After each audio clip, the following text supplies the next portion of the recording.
Hey, Algebra 1, this is Coach Trent here. I want to talk to you about this week's work.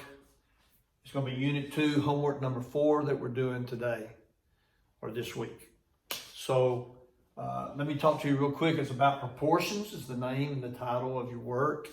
And proportions is where you have two that looks like fractions on each side of an equal sign, and you cross multiply.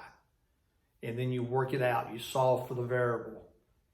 So this is called proportion. So here we go. I'm going to work number 1 and number 3 off of your notes on the front, on your first page of notes. And it's going to be where it says guided practice. And so, or guided examples. Okay. So I'm doing number 1 and number 3 there. So be careful because number 1 starts over again here for the examples also. So 1 and 3 here, and then on the second page of your notes, second page of your notes, I'm doing number 12. Okay, so here we go. Number 1, notice that we're talking about, you remember I said you're going to cross multiply. So you cross multiply by taking the top of one side and multiplying it times the bottom of the other side. And then you'll do also the top and bottom there. So it leaves kind of an X in between. Some people want to call it the butterfly method or whatever, but you cross multiply to solve proportions. So 4 times 6 is 24 equals X times 3 or 3 times X, which is 3X. Now, it doesn't matter which. I can put 24 over here and 3X over here. It doesn't matter. But you have to have one on one side and one on the other side of the equal sign. I always tend to, when I start with the top on the left, whatever that times the bottom equals, I usually put on the left side of the equal sign. It doesn't matter which way you want to do it. Now here, so we have 24 equals 3X, solving for X. So what are we going to do? We're going to divide by whatever's in front of the X. So you're divided by 3 on both sides. And so now your final answer is going to be 24 divided by 3, which is 8, equals X. Or you can say X equals 8. Either way. All right. Let's jump to number 3. Number 3. Remember you cross multiply. Let me use my green. You're going to cross multiply the top times the bottom. Now, notice that I have a binomial here, 2 terms. So you're still multiplying everything on top here times everything on bottom on the other side. So I'm multiplying 5 times everything up here. I'm going to go ahead and write this step down, y minus 3. And then the other way is 2 times y, which is 2y.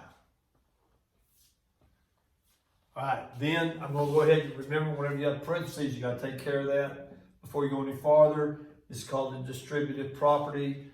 So 5 times y and 5 times negative 3. So 5 times y is 5y. 5 times negative 3 is negative 15 equals 2y. Now we have, you see when we have the y's separated on the equal sign, they need to all be together on the same side of the equal sign. You need to have the variable on one side and the numbers on the other. Remember to solve for a variable. So I'm going to move the 2y, since if you can, I like seeing my variable on the left. That's why I'm going to do this. You don't have to, you can go the other way. But I want to move 2y over here. Now remember, when it crosses that equal sign, if it's a 2y over here, it becomes a negative 2y over here. And the reason why is because you want to get rid of that 2y. So the way you get rid of it is multiply, or you add or subtract, I should say, by the inverse. So that's a positive 2y. So a negative 2y will make that a 0 out. It'll get rid of it over here and move it over here. So you minus 2y to both sides. So now, let's write down what we have left. 3y minus 2y is 3y. 3y, and let's bring down what we have left. Minus 15. equals 0. We have nothing left over there right now. So we need to move that minus 15, get it over there, right? Get rid of it over here. So how do you do that? We need to zero that out. It's a negative 15. The inverse is a plus 15, a positive 15. And whatever you do to the one side, you have to do to the other. Both sides, the same. So now, what we have left here is 3y equals 15.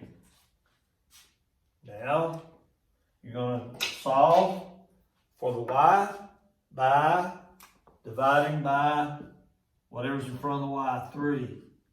So now y equals 5.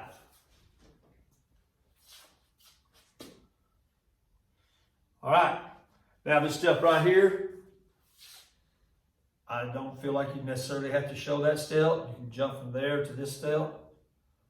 If you see 5 times y is 5y, and 5 times negative 3 is negative 15. I just wanted to show you what's happening. All right. I'll go ahead and show the step here too. Now look at number 12. Notice that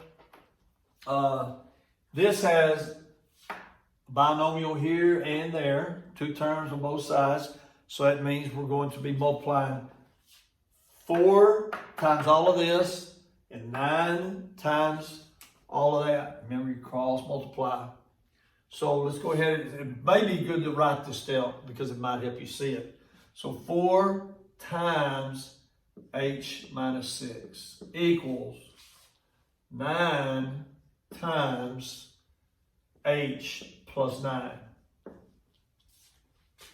So we're going to multiply that out. So 4 times h, 4h.